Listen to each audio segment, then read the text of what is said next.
The views and opinions expressed on Slam Radio PH are those of the hosts, guests, and callers, and are not necessarily those of Wusa Studios, its management, other hosts, or advertisers. The shows produced by Wusa Studios can promote any lifestyle, belief, religion, political affiliation, or other personal practice.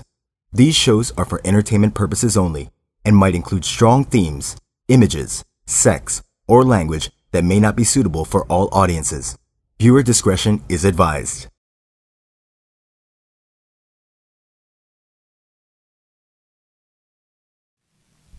Hey! Welcome! We are back, ladies and gentlemen. Welcome to another episode of Slam Radio PH. Episode number something. Yeah. 42 para kay Jody Mix na lang. 42. The Jody Mix episode. Okay, now I'm ready. Now I'm ready. We do not have a lot of moments to celebrate as Laker fans this season. I will thoroughly celebrate their victory today over the Oklahoma City Thunder. Welcome to Slam Radio PH, the most unbiased basketball show in all of the internet. I am Nico Ramos with Robbie Raya. I get confused. And Justin Sulit, the stat guy, joining us today. No Aaron Ataide. Happy birthday to Aaron Ataide. Belated birthday. bro. He is currently celebrating his birthday. It's his birthday today. Horizontally. Today or Yeah, today. Today. Kala Today. mo Today talaga Medyo eh. mahaba lang yung celebration niya. Oh, hanggang ngayon eh. Hindi makabangon eh. Andun pa rin eh. Busy pa rin eh. So happy birthday to our managing editor for the website, Mr. Aaron Ataide. Girl, you know why. Girl, you know why. Birthday. Have fun, be safe, and remember, don't take any pictures, they might leak. Welcome to the Comebacking Slam Radio PH. Lots of things for us to talk about today. We want to formally, really quickly congratulate the Sanmig Super Coffee Mixers on their 6th franchise All-Filipino Championship and the 16th total for Coach Tim Cone. Yes. Very, very quickly, boys, your thoughts on the Sanmig Coffee Championship, Robbie? I think Sanmig Coffee was a team that peaked at the right time. Mm-hmm. For basketball fans, there really is such a thing as peaking at the right time. And normally, those teams get the championship. And Tim Cone just had his players gel at the perfect time. He had Malyari playing again well. The emergence of Baroka, everything just fell into place. Mm-hmm. Jot? I think yung naiwang teams in the semifinals, Petron, Sanmig Coffee, Rain or Shine, and Ginebra, there were teams that could, parang A could beat B, but B could not beat C. Something like that. Mm-hmm. Association. And it just so happened that Contra sila. Contra. And then Sanmig Coffee, they were the team that could beat Rain or Shine, and the other way around, Rain or Shine could not beat Sanmig Coffee. I think it was the story of the series. And I think it was also the story of the walkouts and all of the controversies of that series. So in the end, what needed to happen happened. So congratulations to them. And after a very lengthy 1-week break, Yes. we are now thoroughly into the Commissioner's Cup of 2014. So the imports have arrived. One import is already on his way back to the US, and there's one import we have not seen so far. Mm-hmm. Okay, so we're going to jump right into our conference previews, and we'll do the preview by import. Okay. So we'll talk about each team and the import they've added and the skill set that this import has brought so far to their team. Let's begin from the bottom of the All Filipino, the Philippine Cup standings with Air 21, the Air 21 Express. Who is their import, and what does he bring to the table so far from what we've seen from the Express? Air 21's import is Herb. Zana. Valenzuela. What's his name? Lamizana. Lamizana? Herb Lamizana. Lamizana. Lamizana. Nung nakita ko nung una sa Twitter, Kasi hindi ko napapanood yung Air 20, what was that? Air 21 Global Port that opened opened the conference. So okay, so we'll go with the game. So nakita ko Irv Lamizana. So sino to? Pinoy? Ano bagong undrafted? Gumagawa.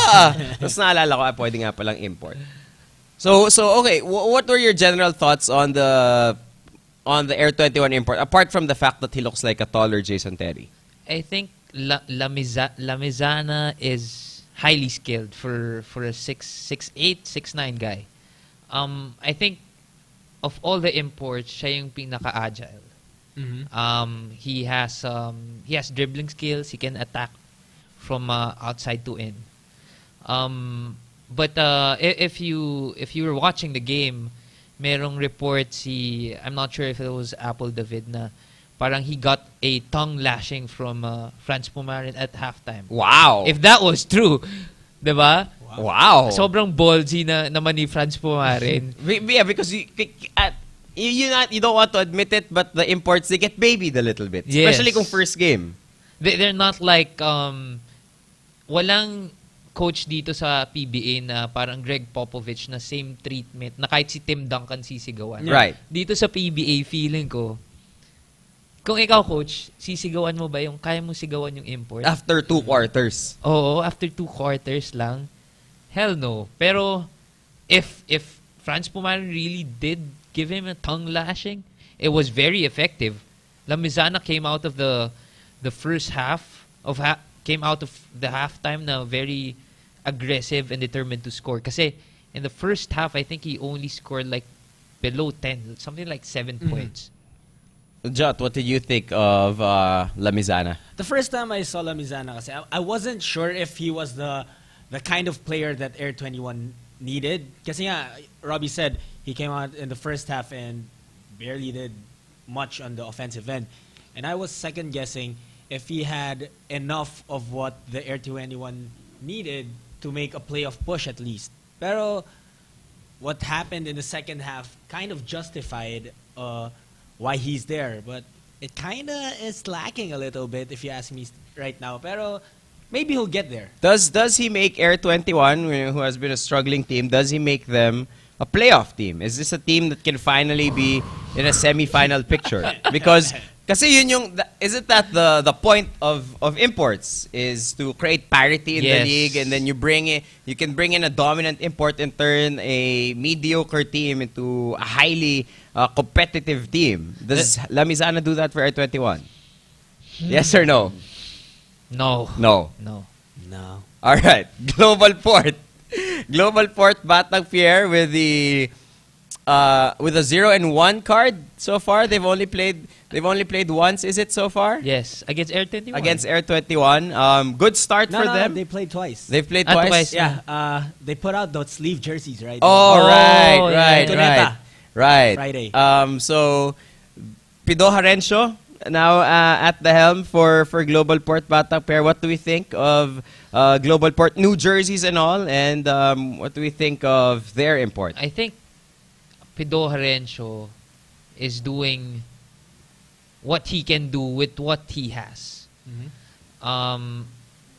Personally, I didn't like the trade for Global Port. The Cabagnot Mercado trade. Kasi for me, last conference na nga, they lacked scoring. They you got 20 PPG from Sol, and you trade away your second best scorer by just 1 PPG away from Jay Washington, and you get a Cabagnot who's more of a playmaker. Okay. And parang sobrang ayoko yung trade. And then someone talked to me na sabi niya, maybe Cabagnot knows how to win more than Sol. And I was like, Sol was never put in a position to win. Right. Because he was all his career in the PBA, puro bad teams, like from Pangulo playoff teams to last placers. So I think Global Port will miss Mercado scoring, and that's why I think they should. Sino nga ba ulit yung import nila? Evan Brock was halimaw in their first game. That's why I think They need so much from Evan Brock. Jot, Well, what the do you first think thing- of Brock and Global Port? First thing about Evan Brock is he needs better fitting jerseys. Definitely. It's too loose. Anyway, I'm not sure about Evan Brock being the perfect fit for Global Port. You know, the guy I thought that fit them well was Justin Williams last year. Because, well, given that Saul was there. Yeah. Pero ngayon kasi, you don't have a legit big man who can really go up against guys like Junmar Fajardo or guys who will back you down in the post. Who plays center for them? Justin Chua, I think, plays heavy minutes at center. So, Evan Brock likes sliding from the top and going down and getting those lobs and throwing it down. I think sumisikip sila ni Jay Wash in the perimeter kasi That's Jay true, Wash yeah. likes shooting from there, and then si Evan nga likes diving. Evan from- kasi is not like a post player. Eh. Yeah. Okay. That's what I'm looking for Global Port. And, this is the second outing for Brock in the PBA. Had a stint with Barako Bull last year. Was rumored to be replaced in Barako Bull multiple times. Wound up finishing his campaign with the Energy Cola eventually. And looks like he's trying to adjust once again with Global Port. So, the question, much like with Lamizana, is does Brock make Global Port a playoff contender? Hell no. No? Not Brock. Not Brock. Not Brock. Kawawang Evan Brock. Magaling naman siya eh. Yeah. If you think about, okay naman siya eh. Magaling, masipag, team first guy, walang attitude. Pero yung mga ganong imports kasi pang talk and text eh. Yung mga team first. Yeah. Yung may Kailangan pieces ka na. salbahe. Gusto mo import para sa Oo, Global Port yung salbahe. yung Tarantado, ganon. Yung mga banong teams, kailangan nila yung mga yung mga kupal na tangina akin lahat ng tira, yung mga ganon. Titira ako, gagawa ko 50 ngayon. Oo, kahit na on yung mga 40 ganun. shots. Speaking of someone who scored 45 and 44 on back-to-back days, let's talk about the Barako Bull import. I mean, Joshua Dollard. Joshua Dollard, Yeah. he is worth every single dollar that they're paying him, so far. Almost, they did beat Rain or Shine impressively last night, come from behind, and almost beating Ginebra in overtime just a few days before that. And he's looked impressive. Yeah, and if he didn't foul out in that game, they could have won that. Sure. I think that was a done game. If Carlo Lastimosa had hit that open three, it would have been a very different looking game for them. But they more than redeemed themselves against Rain or Shine. Is Dollard? Ito ba yung sinasabi mo, Robbie, na parang Yes. Ito, tangina salbahe ako, titira ako ng titira. I don't care. I'm gonna score 45. Is he the type of import with that mentality that can turn a substandard team like Barako into a contender? If you're Joshua Dollard and you see Mick Penisi and Dorian Peña playing with you, will you pass them the ball? Diba? If you have a Mick Penisi who looks like a 45-year-old man. Yeah. Is he 45 though? He's close. Close, 'di ba? Na makikita mo lang na para siya yung yung tatang na puti na nasa Jollibee na umaga, ay makikita mo 7 AM na nagbabasa ng Jollibee, 'di ba? If you're Lagi may ganun sa Jollibee. 'di ba? Lagi may ganun sa Jollibee. If you're Joshua Dollard, would you pass Mick Penisi the ball? Tapos si Jeric Fortuna mo, ang anak mo. Ganon, di ba? It looks like he's 18. But kidding aside, I think Joshua Dollard, meron naman siyang balance eh. In terms of, he knows when to score and when to pass his teammates the ball. He's not like a Tony Harris na tangina kahit... Yun gusto mo na salbahe? Yun ang Gusto mo na salbahe. tarantado yun. Yun ang salbahe tumira. I think Joshua Dollard is the perfect import for Barako. Okay. Jot, you share that sentiment? Dollard, perfect fit for the Energy Cola. Oh, definitely. If there's a team that can afford an import who will rack up 99% of his touches, it's Barako Bull, definitely. Kasi nga, like Robbie said, Mick Penisi, Dorian, they're there to help the team, and they can. Pero you rely on your import if you're Barako. And Ron J, he hit shots pero not that consistently. Although, makikita mo rin naman kasi na pinapasa rin naman ni Dollard. Like, last night, Willie Miller had 17 points. Pero, once he gets that ball and he sees a one-on-one opportunity na mukhang walang do-double, lista mo na. Dollard na yun. Pag nakashoot yung kalaban na import, medyo pumipitik yung Dollard eh. Like, he will set everyone up, ganyan. Pero when he saw Rogers score, and then when he saw McLean score last night, medyo pumipitik eh. May pagka-competitive na, ay puta na isahan ako. And then you know, he'll attack. So, is it safe to say that he's been the most impressive import so far? I've been most impressed with Richard Howell. Richard Howell for you. For Talk and Text.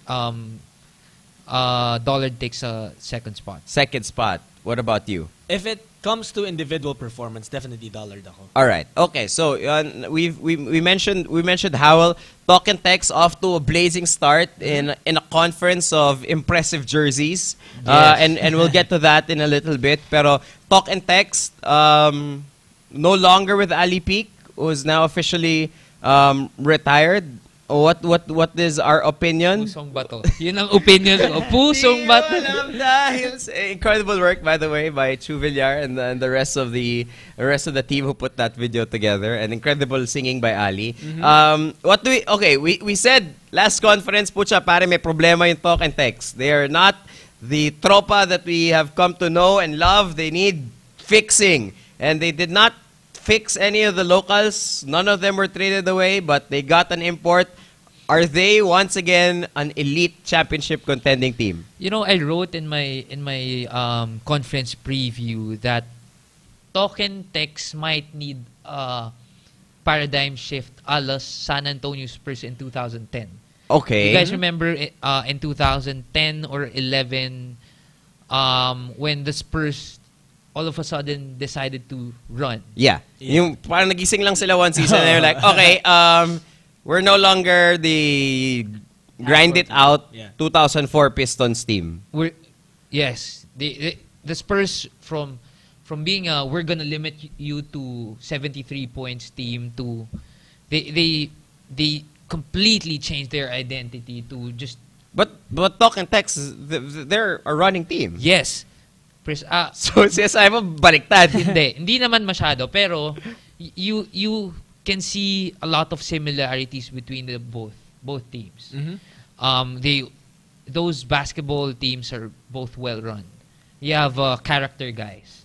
I think if there's a team that can adapt quickly to a paradigm shift, it's Talk and Text. Okay. I'm not saying Norman Black should slow it down, but I feel that Norman Black needs to do something with his offense. Kailangan paasimin niya ng konti na bagong timpla. Okay. All right. What's your impression so far of Talk and Text? I think when it comes to Howell being there, it's like Dollard being with Barako. He fits the position that Barako needs a do-it-all. With Howell, he doesn't really put up out of this world numbers. I mean, 2015 is regular for an import, right? Sure. So that's what he does, and then the hustle things, and then not complaining.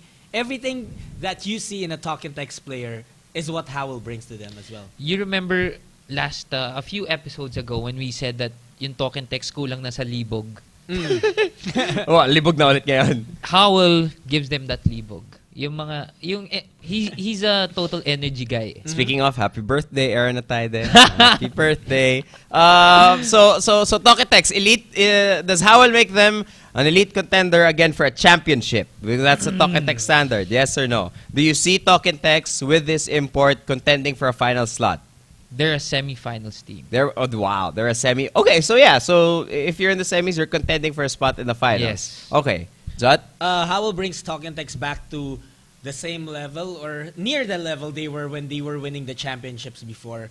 But then the other teams have upped so much better. Okay. So maybe semifinals. Yeah. All right. So what is that? 4 teams down on Air 21 Global Port, Barako and Talk and Text. A disappointing night last night for Barangay Ginebra San Miguel, to say the least. A lot of fuss was made about Leon Rogers, who's built a reputation for himself internationally as an excellent scorer. What is he, third in China? Third in scoring in Something China, and it takes a lot. Kasi yung mga import, gusto mo salbahing import, go to China. And a lot of people were really high on Leon Rogers. He's put up very Decent. impressive, well, at least very decent numbers. Yes. But what's wrong with Ginebra? I think Ginebra. What's wrong with Ginebra is parang Sige, what's wrong with Ginebra? you compare the Ginebra pre-playoffs in the Philippine Cup to now. Oh. I think ang laking bagay ng Japeth Aguilar. So you think that's it? It's not really much of the import. No, they're getting what they want to get from an import. Yes. Pero I think they played what? Just one game in the Commissioner's Cup. So you should give them more time. Pero No, 2 games now. 2 games now. 2 games for yes, Ginebra. 2 games pala. So yung nakita ko nung semis to finals ng Philippine Cup, nakikita ko ulit na parang there's no other local na sobrang consistent, na night in and night out will score 20 points. Unlike nung eliminations in the Philippine Cup, Japeth. That was Japeth. He literally averaged 20 points. 20 and 10. 20 and 9. Tapos ngayon, LA he's not even like super consistent. So, I think more than the import, they need a local to score 15 to 20 a night. Okay, because, I mean, the question here mostly is, will the import stay? Anytime you're assessing imports, ang tanong ay, mapapalitan ba to? Okay, so do you think Leon Rogers, mapapalitan ba or dapat bang palitan? Right now, hindi pa. Okay, so, like, if you had to put money on it, if tatapusin niya yung conference or hindi, Hindi. you think he'll get replaced? He'll get replaced. You think, but is it he'll- just? No. Okay. He won't be the problem, pero Siya yung sisisihin. sa CCCN. Ganun naman nangyayari sa imports, diba? Ganun naman lagi. Oo. The thing with Leon Rogers, ito, nakwento rin lang naman sa akin. I forgot who it was, but nakausap niya raw si LA. And then, what LA says about Leon is, napakatalino raw na player. Like, he coaches them on the court. Like, he'll tell Ellis, they're gonna double me, you go there and I'll pass you the ball. And that's why daw, Ellis is scoring as much as he is right now. Imagine if Chris Ellis was wearing basketball shoes. Hindi, kasi hindi siya naka-basketball shoes. Itong Suot 2 niya. games na to. Suot niya yung KD na floral. Oh, yeah. Those are casual shoes. Nagwapo Hindi hindi po yung Ant Pearl. Yung KD6 na floral. Yeah, yung suit mo ngayon. Hindi. Ito yung Ant Pearl Yung Oo. isa. Yung Yung EXT. isa. O yung EXT. Yung pang-walking. Yun yung literal na 2014 equivalent ng walking shoes. Kasi may ganun po ako. Mahirap pag-basketball. Pero si Chris Ellis, medyo mas magaling siya sa akin So, ayos Alam mo lang. naman si Ellis, it's more about the swag than the the flash. comfort. Yeah. And I think, and we talked about this, na kapag may swag ka, if you're feeling confident, tumataas si laro mo. Oo. And obviously, and well, by the way, a couple of girls have pointed it out. Yeah, yung mga courtside reporters, they're like, ano yung shoes ni Chris Ellis? Ganda. so syempre, di ba? Kumbaga parang kay Air Force, mission accomplished. Guwapong-guwapo sa akin sila ulit. Okay. 20 points, 18 points. Okay, double check. Okay, so should Leon Rogers, will he be replaced?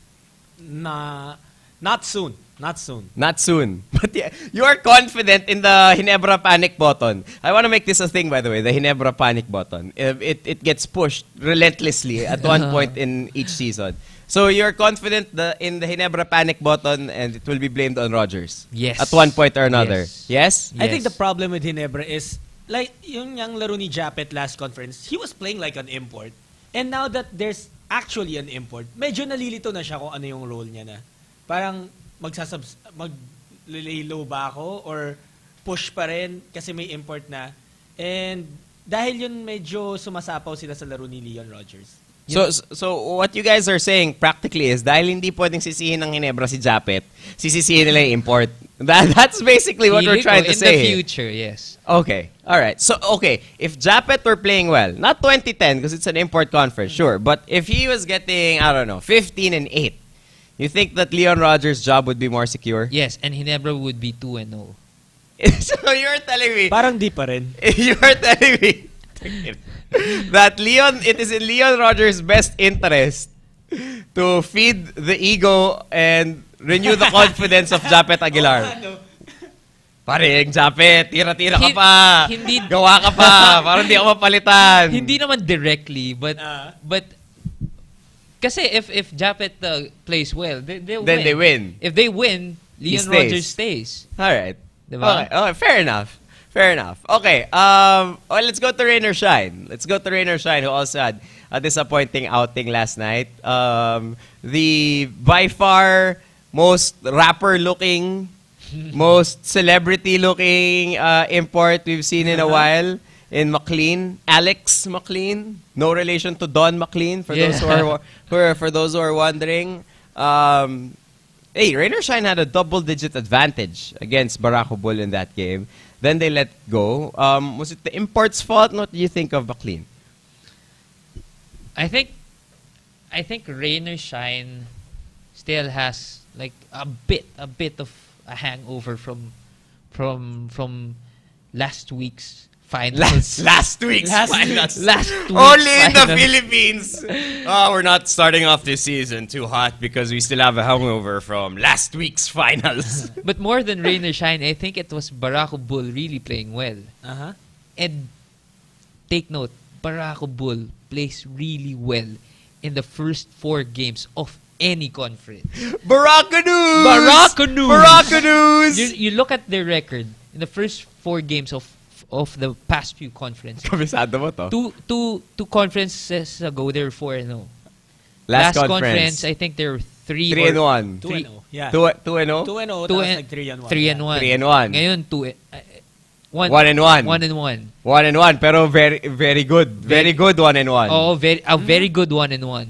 So, more than Rain or Shine not playing well, I think it's Barako Bull playing like Barako Bull. Okay, wait. I want to go back to all the other imports. Lamizana, will he stay or should he stay or should he go? He'll stay. He'll stay. Should he stay? I think yes. Yes. Okay, Jot. I think he'll stay just because Air 21 isn't really expecting such Yes. a winning conference. yes. When will they start expecting a winning conference? When Franz Pumaren gets Ateneans to play for it. Okay, after Lamizana, Evan Brock, will he stay? Will he go? He'll go. Should he go? Yes, for Barako. Okay, I Robbie. think For global, I mean. I think Evan Brock will stay. You think he'll stay? Should he stay? Yes. Yes. Okay. Who else have we discussed? We went with Barako. El Halimao. El stay. Salvaje. Yes. He'll stay. He'll stay? Should he Yes. stay? Yes, I Yes. think that's a consensus that Dollard should stay. Howell. Howell will stay. Should he stay? He will. Jot. Yes and yes. Yes and yes. Okay. Now we're going to Ginebra. Ginebra's import. He won't stay. Leon Rogers. He won't stay, but he should. So Ginebra panic button. Jot. Same. So your confidence in the panic button is like astounding me. Wow. Okay. Okay. Now to Alex McLean. Will he stay or will he go? After one, I know it's just been one game, but based on that one game. Rain or Shine is a team that's not known to change imports. True. Oo nga eh. True. So I think he'll stay. If Shundov stayed. Yes, if Shundov stayed, McLean will stay. Diba? Shundov is Brian Butch is the reincarnation of Shundov. You know what? You know what the crazy thing is? I actually really liked Shundov. I think he had a bad series when they got eliminated. Yes, just a bad series. But though. other than that, I really liked Shundov. He played well, actually. He had a pretty wife. Looked like Drew Barrymore. I liked Shundov. Maybe I shouldn't have. Okay, but McLean. McLean will stay, but based on that one game, maybe he shouldn't. Wow! Pero gwapo eh, no? Yun lang. Maybe he should So, start... ito yung sumasando, tas snapback, tas shorts, tas naka-sneakers. We saw him pa lang, di ba? Last week pa lang in the finals pa lang dumarating. So, parang, mukha ka Lumapit sa akin, tapos hindi ko sabi, tinan mo yung import ng Rain. Gwapo. No homo, Chong. No homo. Pero mucha madating si Chong eh. Para Hollywood actor Lakas ng dating no? Okay. Brian Butch is the import that people usually forget. Is he Brian Butch or Butch talaga siya? Tinit ko, Brian Butch looks like a Butch. I'm not sure if he's like Ellen DeGeneres 2.0. Oh yeah, I saw that. Si Brian Butch, near 7 foot tibo, ang sinasabi mo. Everyone forgets about Brian Butch. I did, and mostly for good reason. What was Meralco thinking with Brian Butch? What did they see in Brian Butch? Who, by the way, the Dean, Kirito Henson, shoutouts to the Dean, actually told me was a candidate for naturalization for Gilas before, along with Marcus Douthit. He was in the same list of players. Imagine if we had Butch instead of Douthit. Panginoon ko. Nung sinabi ni Mr. Henson yun, kaya pala may fire kinito. He didn't pick them. It was just trivia. I know. But yeah, buti na lang hindi nangyari yun na naturalize natin si Butch. But ayaw nyo? Butch, feeling niya siya si Dirk Nowitzki. Exactly. God. Dirk Nowitzki with the efficiency of a Vosotros from the 3-point line. Yeah, he did shoot a lot. Diba? Tsaka gusto ko yung living in the 2K9, NBA 2K9, yung fake tapos lagi kang papunta dun sa kalaban to get the foul. He's not trying to make them, he's trying to get to the line. This is very interesting because Brian Butch actually had a good first 5 or 6 minutes. Mm-hmm. He made the sky hook. I was like, okay, this might be like, a Shundov type because I really still want to stand up for my guy Shundov. So I was like, okay, I might be able to get behind Brian Butch. And then the rest of the game happened, and I was looking at Meralco, and they were like, oh fuck, why did we pick this guy? No? Oh, how long? I think it's clear. How long before Brian Butch gets replaced? How many more games? One more game. He plays one more game, and then he gets replaced. That one game he played should have been enough. Parang yung import ng San Miguel Coffee dati. Si Matt Rogers. Matt Rogers. Yeah, okay, so one more game, then he's gone, and you think ngayon pa lang he should be out of here. I think so. You know they should have had Dexter Pittman as an import. Meralco had Dexter Pittman lined up as an import of the Miami. Then why Butch? No, because they went through 4 other guys who had already committed to them to being imports. And right before they came on, those 4 guys, all 4 guys, were given 10-day contracts by the NBA. Oh. I think Pittman is he with the 76ers? Something like that. And you know it's bad if you're with the Sixers. So they're just trying to tank. But yun. So they could have had any 4 guys who apparently deserve NBA contracts, right? And then some of those guys, pagkatapos ng 10-day, apparently it's a rule in the NBA. If you get a 10-day, tas nag-expire, tas hindi ka ni-renew, dilig ka. Because you might get called up, instead of going elsewhere. Or something like that. But, so yeah, Meralco's fortunes could have been so different. If any of these 4 guys were not good enough to get a 10-day contract, now they wound up with Brian Butch. You know, I would live with Gary David going 0 for 20 from the 3-point line compared to Butch going 0 for 20. That Butch throwing up 1. Yeah. In a 3-point shootout, honestly, Robbie, in a 3-point shootout, I'd beat Butch. I would beat Butch. How confident are you? 100%. Okay. I will do this. We have to fix this up. No, I will do this. In the next game that Brian Butch plays, we will count how many 3-pointers Made and attempted. Made and attempted. Let's say 3 of 6 siya. Oh. We will give you 6 attempts from the same spots he picked. Yun siya, defended, in-game, and then we'll videotape it, okay? We'll talk to Coach Chappie of Chappie's Corner. We'll make it a Chappie challenge. Watch Chappie's Corner later tonight or right after this if you're watching the replay. And then, after that, you will try to shoot at a better clip than him. Sige, gusto niyo invite pa natin si Paolo Bejones ng Asti. para sports science talaga, 'di ba? What? Okay, if you do it, what do you want? What do you want from us at Slam Radio PH? Whew. What do you want? I remind you, I've worn a dress to this podcast. If you win, what do you want? I want Jot to wear Naku, ako pa. kepia shorts. Jot, okay, Jot. Perfect shorts. Perfect shorts if Robbie outshoots Brian Butch from the 3-point line. It's gonna happen. Okay, fine. But if you lose, ikaw yung magpo-perfect shorts. Kepia shorts. Deal? Shake. I want to shake.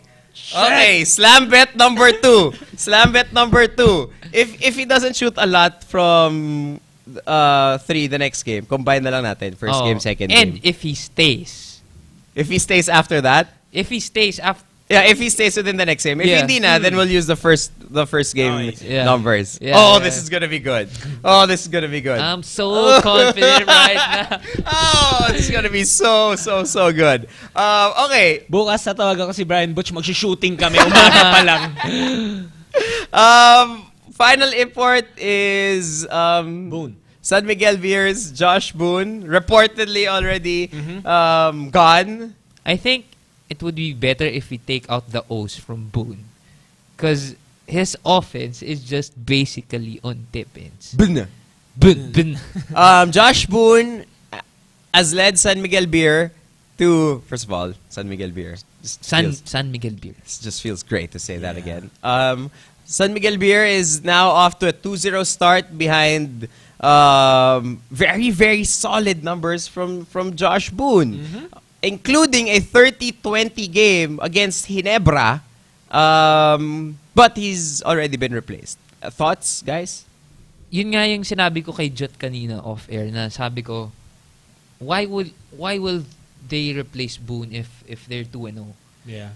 And then I thought to myself, maybe dahil if Boone stays, mawawalan ng minutes si Fajardo. Or si Santos, 'di ba? Kasi magka-position eh. And I think but Boone, I think, is a good fit for them kasi you have tons of scorers around you, and Boone is not like an import that would drop 40. Right. And he won't care if he drops 10 and 20. Okay. Diba? I think that type of import is perfect for SMB. But I think kaya lang siya mawawala dahil kay Junmar eh. Okay. Jot, what do you think? Game-wise, yeah, he is a perfect fit for San Miguel. He grabs those rebounds and he doesn't score that much. But I think what we're dealing with right now is the expectations that came with his credentials. He played for the Nets. He averaged 8 and 7 with Richard Jefferson, Jason Kidd, Vince Carter on the Nets team in his sophomore year in the NBA. And he was a consistent Final Four player in the NCAA. So I think yung game niya per se is actually good for San Miguel, but then they were expecting more and he just couldn't deliver the expectations. I mean, this guy, you never have to draw up a play for him. He never really asks for the ball. Hindi siya salbahe, and Lord knows San Miguel Beer can't afford to have another salbahe. And he is excellent on the pick and roll with Sol Mercado. Is it just me? Or Parang Justin Williams. Yeah, is it just me, or that's like just an explosive pick and roll with Sol and that dude? Because, he catches those pocket passes, goes up for them, and he's relatively tall and can jump. But yeah, I guess that's an excellent point, Robbie. Is Boone the perfect fit for a Junmar-less San Miguel Beer? For a Junmar-less SMB, yes. is there absolutely no scenario where they win a championship, because that's what San Miguel wants, that they win a championship with Boone and Fajardo? No. Impossible? Oh, you don't think so? No. I think if Boone stays, he will have to play the 4 spot. And with that, they'd be much easier to defend. Mm-hmm. Kasi sira yung spacing nila eh. You have Junmar who can just extend his range from 1 foot to 10 or maybe up to 15 feet. And Boone, wasak yung pulso niya. I mean, do you see him get the ball in the post and turn around for a right hook shot? Board lang tinamaan. Kahit left hook shot. Kahit left hook shot. Palya pa rin pareho. Minsan, yung isa pa nga kapus na kapus. Hindi, tsaka ang ganda ng itsura. Oo. Pagkasalo niya ng gano'n, tapos naka-back down siya, ang ganda ng itsura, shishimi si Gago. Tapos pagka-turn niya ng quick hook, so parang, yo! Ano yun? Ang ganda eh, pero board lang. So, okay, how much of an idiot does San Miguel Beer look if they lose the next game with a new import? I'd say not much. Not much. Because that's just the first game. And Fajardo is coming back. I say not much. And they're a new team. Mm-hmm. Practically a new team with Ross new to the team and Mercado. And Duncil playing again and playing well. Right. And you have Hubalde, who looks like a totally different player now. Oh, can I just say that's my new guy? For the rest of the conference, my new guy is Paulo Hubalde. That's my guy. This is the same Paulo Hubalde who was drafted over Larry Fonacher. Mm-hmm. He got all the na sinasabi sobrang bust, but now he's redeeming himself. All right. And I just want to bring up something really quickly about my guy Paulo Hubalde. That's his new official title.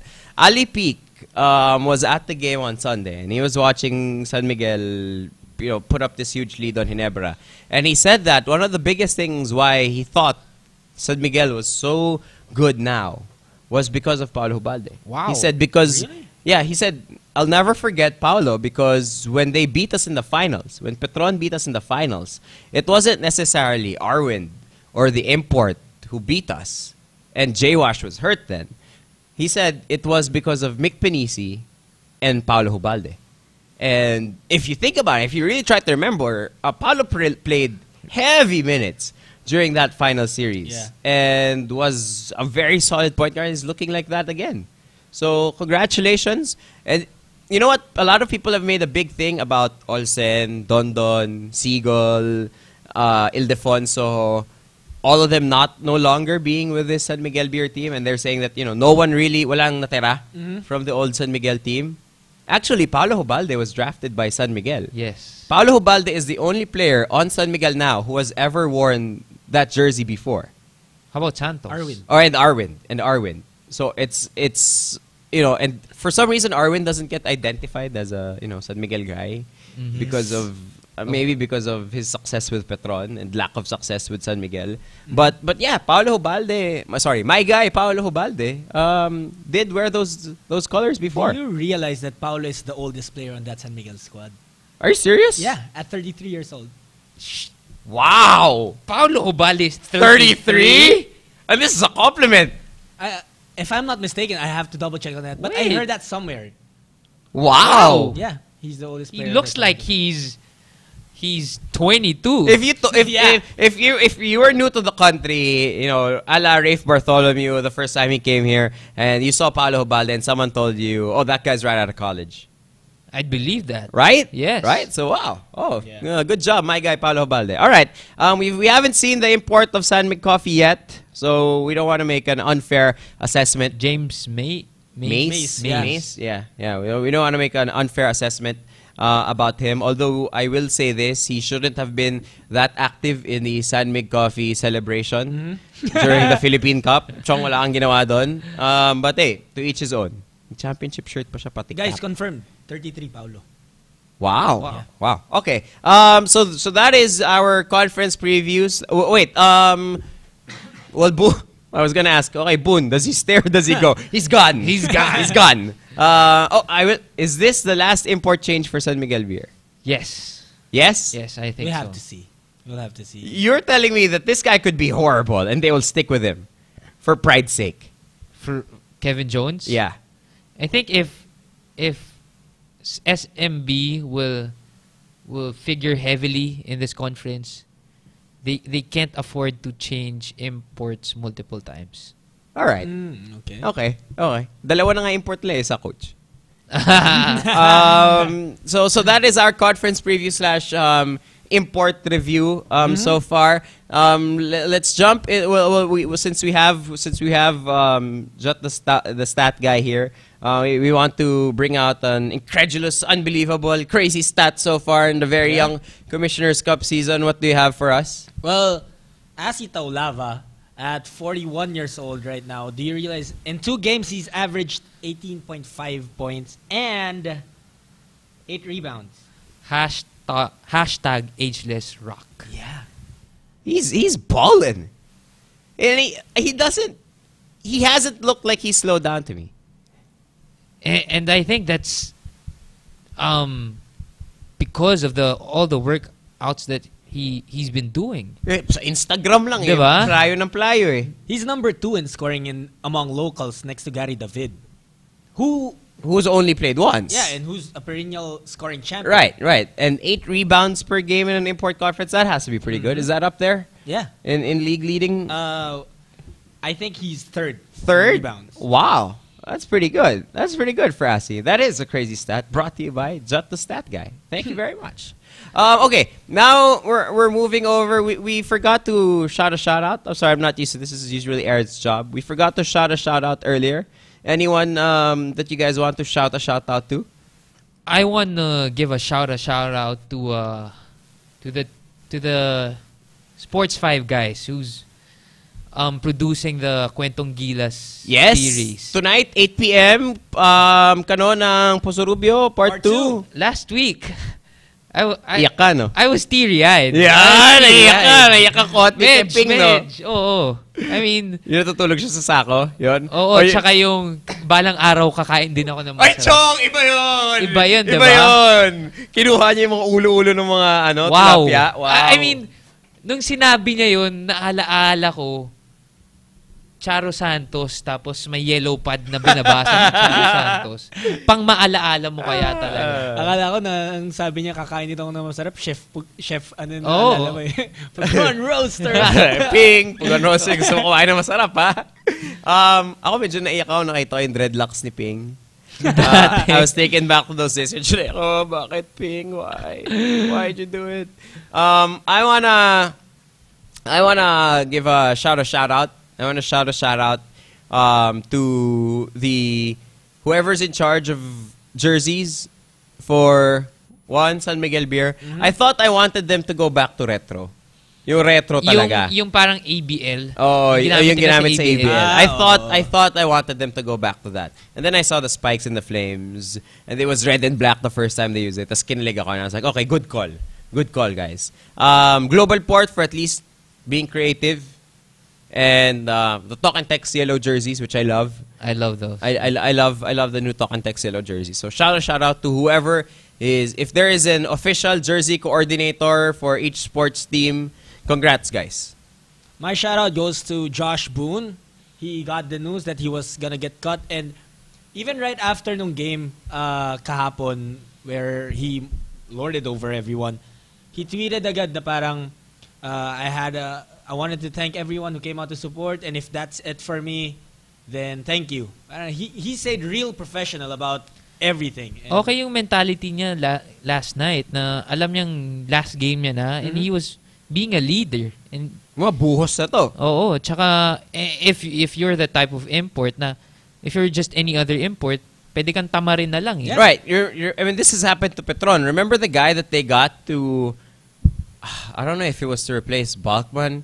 Basta yung bumatok kay Pinisi. Si McDonald ba yun? I mean, that was that guy's first game. Will McDonald. That was his first game in the PBA, and it was a do or die, I think, for Petron. And then no. They played one more after that, but he was suspended, so they had no import. Tas nalaglag sila. So and then they've had Balkman. So they haven't had a good stretch of professional imports. Well, they had Millsap last year, who was incredible, and Josh Boone. So, hey, you deserve a shout. You may not have a lengthy PBA contract, but if you got a shout out from the stat guy, Jat Sulit, what more could you want? Well, sa Twitter account niya nga, yung place niya, what you call that? Location? Location niya is Manila, Philippines, actually. Wow. Feel nice. na feel. Sabay pinalis natin kagad. Good job, guys. Pinapalitan niya na ngayon. Good job, guys. Okay, now we move on to conference predictions. All right? Now we will do our usual outlandishly stupid semi-final for 1 or 2 games into the conference, which is highly irresponsible, embarrasses us thoroughly, and makes us all look like jackasses at the end of the conference. But then that's what we do. And then after that, we're also going to stupidly, very stupidly, pick a champion this early into the conference, and then we'll move on to stupid predictions after that. Okay, Perfect. Robbie Raya. Your My semi-final for? SMB, Talk and Text, Rain or Shine, and... Uh-oh. Fourth team. Oh my God. Ilalaglag mo Alaska na. I can feel it.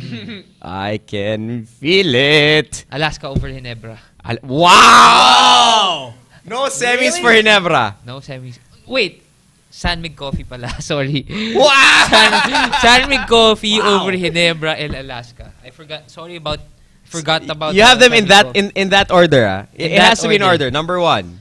San Miguel. San Miguel Beer. Number 2. Talk and Text. Rain and Shine. San Mig Coffee. All right. I have mine. I know I said semifinals for Talk and Text earlier, but then scrap that.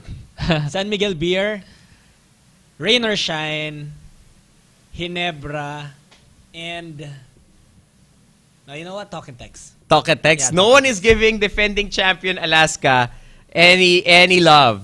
And they got their import back. They got their championship import back. No we love for forgot to Alaska. talk about Dozier. Oh, you even forgot to talk about Dozier. Okay, That's wait. how bad it is. We forget about them. Okay, I'll do my 4. I'll go San Miguel Beer. I'll go Talk and Text. Shit, anytime I have the same exact card as Robbie, I feel like we're both really right Pero in the head. or we're both really wrong. Usually we're both really wrong. But I will go San Miguel, Talk and Text, Ross, San Mig Coffee. Pareho tayo. Holy shit! Okay, can we give Rob Dozier some love now?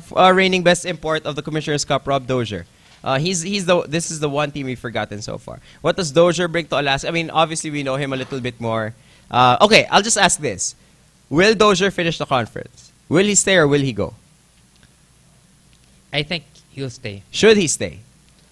Yes. Yes. And Alaska, I think, is one of the organizations in the PBA na alam nila kung sino yung problema, kung import ba and yung locals. Mm-hmm. And I think they know na if ever Dozier will be evaluated in the future, na malalaman nila na kulang iba yung locals nila from last year. So you're telling me that Alaska knows kung sino yung problema sa kanila ngayon? Not You're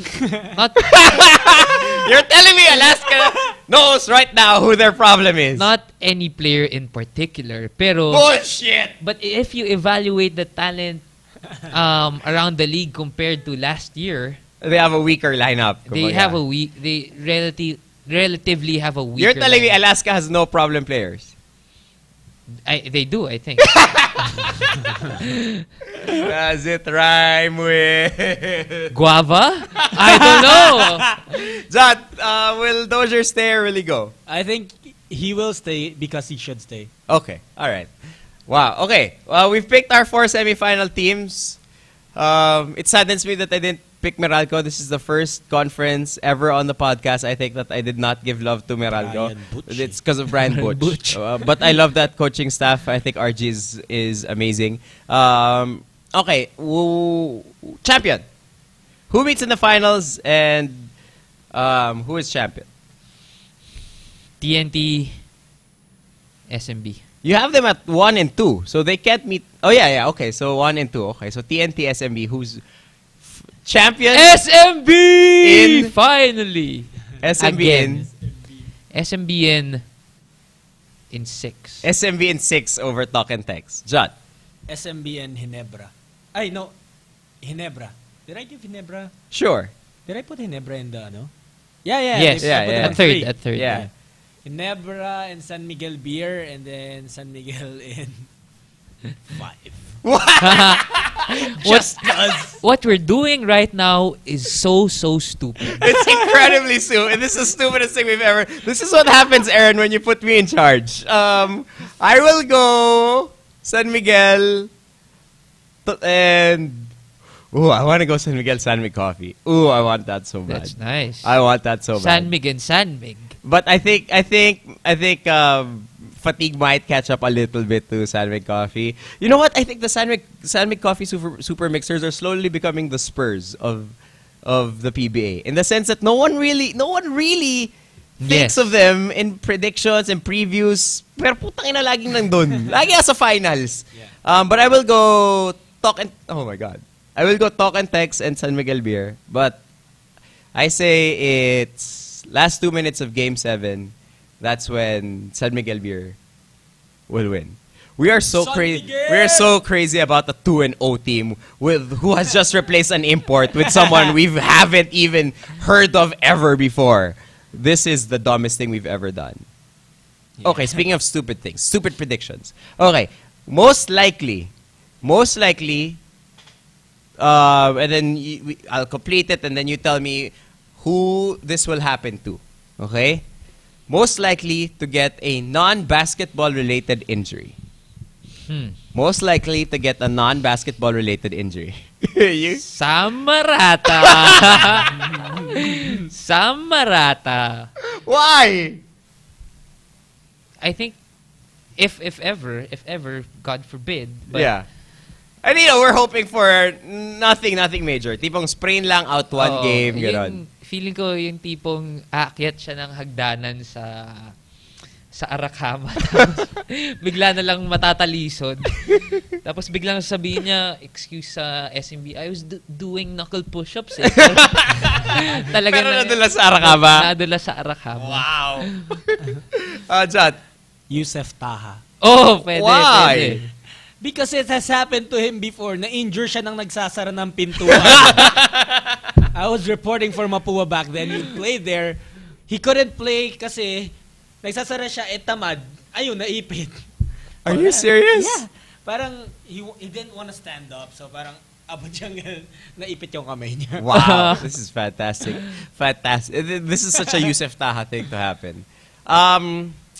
For me, I think that it's not going to be a major injury because we love him here on the podcast. He's a friend of the podcast. But I'm just a word of caution to the wise. To El Teniente, Okay. L.A. Tenorio, because alam mo si paring Lloydie na aksidente from biking.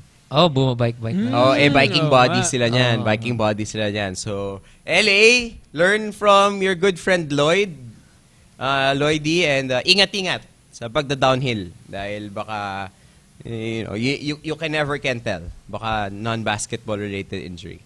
Okay, most likely to get traded before the end of the Commissioner's Cup. I don't know when the Commissioner's Cup trade deadline is. It probably does not exist yet because SMC has not dictated it, but most likely to get traded. Any player in the league. This is hard. Carlo Lastimosa. Wow!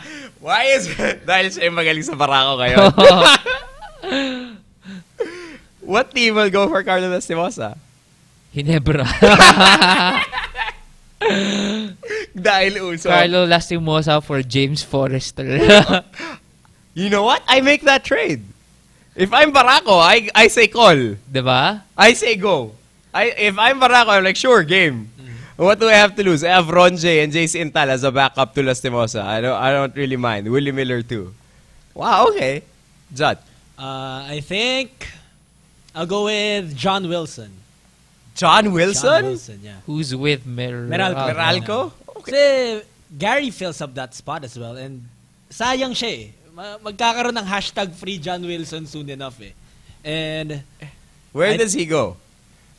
somewhere na he'll actually get to play. Like Air21? Galing rin siyang Air21. Air21 is the only destination if you want more minutes. Isn't that like the only destination? Isn't that the only team that's not loaded? Or Barako? Or Global? Global maybe. Global. I think Global Pwede could Global. Pwede make good Global. use of him. All right. Okay. One more outlandish prediction in this conference.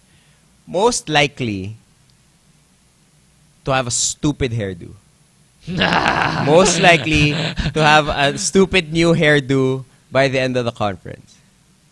Alam mo, meron eh. Meron Oh my meron God! na nga. Meron eh. Oh, pag kayo Alam mo- napaka na, pag pumutang ina, laking tao nun.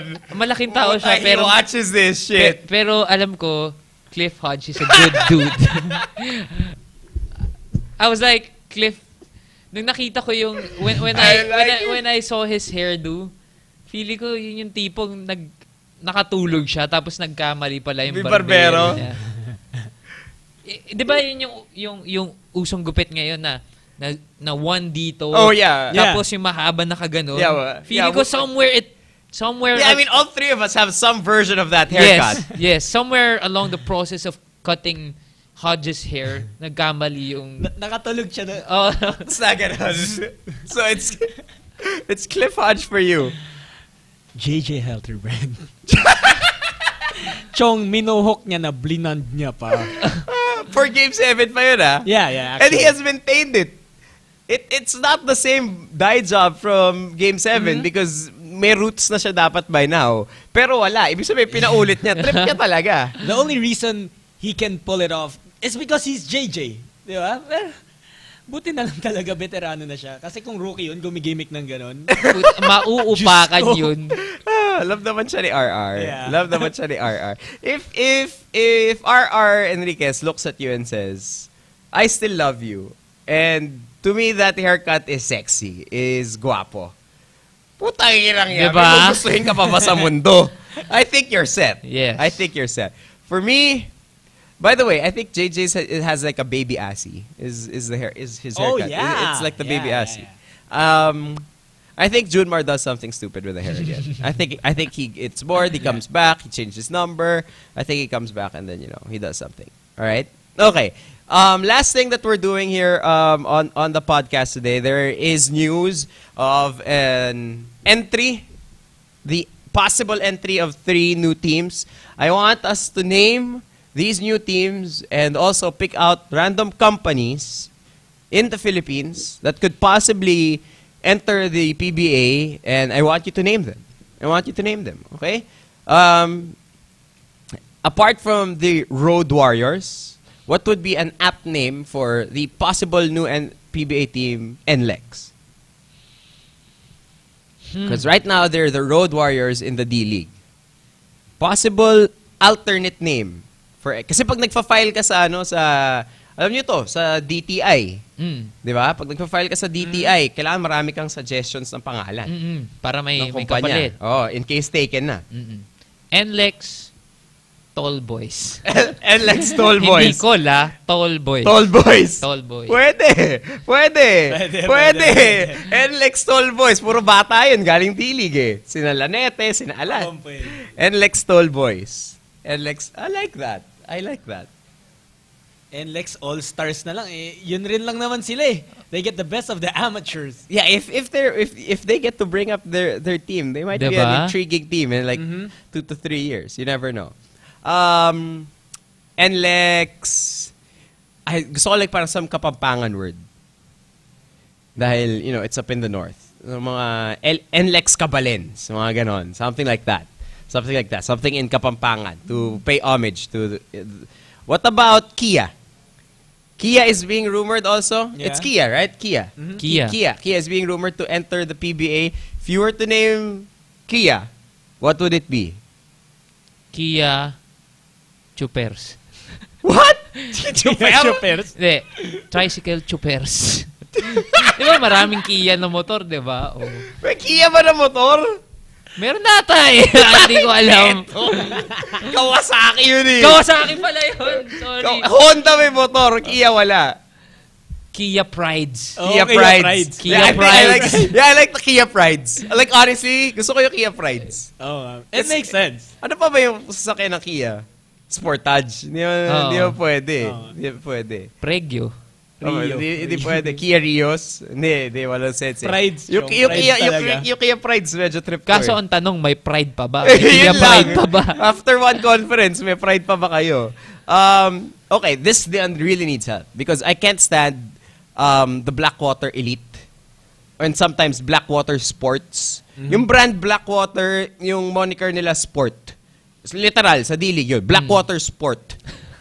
Putang ina, walang moniker. Walang moniker yung team. If we were to name possible new team Blackwater, what would you name them? Blackwater Skiers. Skiers? Years? Blackwater Skier. Water ski. Okay.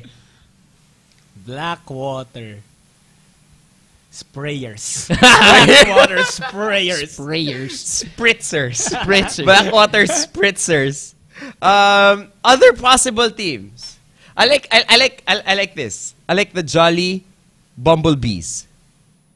Pwede. I like the Jolly Bumblebees in Kasi the PBA. they can't go with Jollibee champs. Kasi talunan sila. Oo, kasi kapag hindi ka nag-champion, puta Delix. Tapos champs pangalan. Tapos, puta lang yan. Pero, pwede ring Jollibee. Hindi pwede. Amazing Alohas. Hindi pwede. Pwede! Alam mo, trip ko yung Amazing Alohas. Pare, alam mo, trip ko yun. Jollibee Amazing Here Alohas. come the Amazing Alohas! Hindi rin pwede Jollibee Yum Burgers. Medyo masama naman yun. Masama. I like the McDonald's for fairness sakes. I like the McDonald's Big Macs. Pwede. I like the Big Macs. Or the McDonald's Hamburglars. Right? I like that. Hindi ba pwedeng McDonald's Chicken Nuggets kasi puta minion yung buong team nyo. Any other companies that you see out there could quite possibly be... Ako, Boy Bawang Breath Mix. Diba? Why not? Boy Bawang. Why not? Why not? Why not? Boy Bawang Garlic Men. Garlic Men, pwede. Ayun, pwede. I like the SM contractual employees. I like that. Tapos, every 6 months, iba na yung player nila lahat. Laglag na kayo lahat. Tama. You have no benefits. I'm gonna get killed. BDO bank shooters. Bank shooters. Tapos banda lahat ng tira nila. Ayos So, anything else? I miss the Burger King Whoppers, by the way. That was a perfectly named basketball team. I miss the Burger King Whoppers. I think Papa John's is a sponsor of the PBA. Mm-hmm. If they were to enter the PBA, what would their name be? The Pepperonis? Pwede. Ako meron akong isa. Belo Retocados. Belo Retocados. Pero may pressure yun. Oo. Kailangan gwapo lahat ng player mo. Kaya nga, kaya nilang retokaduhin eh. Kaya ni Belo pagwapuin lahat. Lahat. Kaya retokado sila lahat. Anything else? First pick nun si Chris Banchero. Oo, diba? Iti-trade lahat. Makuha lang si Siya lang yung player. Makuha lang si Chris Banchero. Alright, that will do it for episode Schlumpling of Slam Radio PH. We want to thank you guys for dropping by. Happy birthday once again. Happy birthday, bro. To our managing editor, Aaron Atayde. Girl, you know why. Congratulations to the Los Angeles Lakers. And Jody Meeks. For winning today's championship. You're champions in my heart. That's enough for me. Always stay with us. Stay in touch with us at slamonlineph.com. Yes, always find us here, www.usastudios.com. We're on Twitter. At The Real Robbie Raya. At Jot Sulit. At Nico RMS for me, and at Aaron Atayde for Aaron. Thank you very much. We'll see you guys again next week. This has been another stupid edition of the Slam Radio PH. Bye-bye. Peace. Bye.